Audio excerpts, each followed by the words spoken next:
অন্তর্বর্তী সরকারের অর্থ উপদেষ্টা সালেহ-উদ্দিন আহমেদ জানিয়েছেন, রেলের কর্মচারীদের যৌক্তিক দাবি এরই মধ্যে পূরণ করা হয়েছে।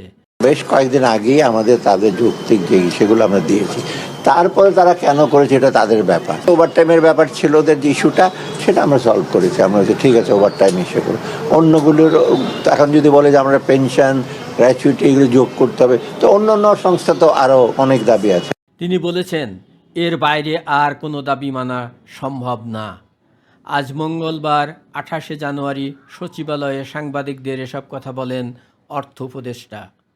অর্থ উপদেষ্টা বলেন, রেলওয়ের আন্দোলনরত রানিং স্টাফদের ওভারটাইম সহ কিছু বিষয়ে 8 থেকে 10 দিন আগেই বরাদ্দ দেওয়া হয়েছে। গ্র্যাচুইটি আরও দাবি আছে। হঠাৎ করেই এত অর্থের সংকুলান করা সম্ভব নয়।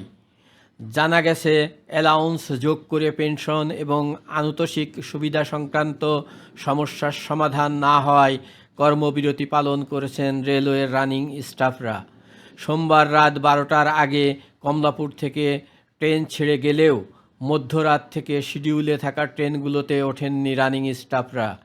এর আগে সোমবার রেল ভবনে বৈঠকের আমন্ত্রণ প্রত্যাখ্যান করেন রানিং স্টাফরা।